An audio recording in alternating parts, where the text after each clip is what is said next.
ఆంధ్రప్రదేశ్ మాజీ ముఖ్యమంత్రి YCP chief YS Jaganmohan రెడ్డికి కష్టాలు మొదలైనాయి. 5 సంవత్సరాల పాటు సీఎం హోదాలో ఉన్న వైఎస్ జగన్ అక్రమాస్తుల కేసు విచారణకు హాజరు కాకుండా తప్పించుకున్నారని ప్రతిపక్ష పార్టీల నాయకులు ఆరోపించారు. సీఎంగా పనిచేస్తున్న తాను కోర్టు విచారణకు హాజరు కాలేకపోతున్నానని వైఎస్ జగన్ ఇంతకాలం కోర్టుకు చెబుతూ తప్పించుకున్నారని ప్రతిపక్షాలు ఆరోపించాయి. ఇటీవల ఆంధ్రప్రదేశ్లో జరిగిన అసెంబ్లీ ఎన్నికల్లో వైసీపీ ఓడిపోవడంతో ఎన్డీఏ ప్రభుత్వం అధికారంలోకి వచ్చిన విషయం తెలిసిందే. వైఎస్ జగన్ అక్రమాస్తుల కేసు విచారణ సీబీఐ కోర్టులో జరుగుతోంది. వైఎస్ జగన్ అక్రమాస్తుల కేసు విచారణ తెలంగాణ హైకోర్టు చేపట్టింది. ఇలాంటి సమయంలో మాజీ సీఎం వైఎస్ జగన్ అక్రమాస్తుల కేసులో కీలక పరిణామాలు చోటు చేసుకుంది.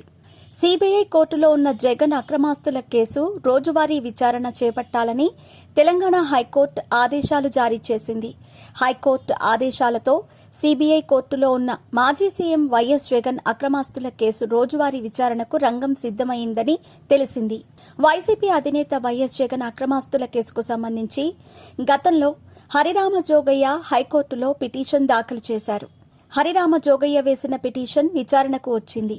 ఇదే సమయంలో వాదనలు వినిపించిన ప్రభుత్వ న్యాయవాది కోర్టులో విచారణ దర్యాప్తు సాగుతోందని హైకోర్టుకు తెలిపారు. వాదనలు విన్న హైకోర్టు కేసు విచారణ 3 వారాలకు వాయిదా వేసింది. ఇంతకాలం సీఎం హోదాలో వైఎస్ జగన్ అక్రమాస్తుల కేసు విచారణ నుంచి తప్పించుకున్నారని, ఇక ముందు ఆయన కోర్టు ముందు హాజరై కేసు విచారణను ఎదుర్కోవాల్సి ఉంటుందని ప్రతిపక్ష పార్టీల నాయకులు అంటున్నారు.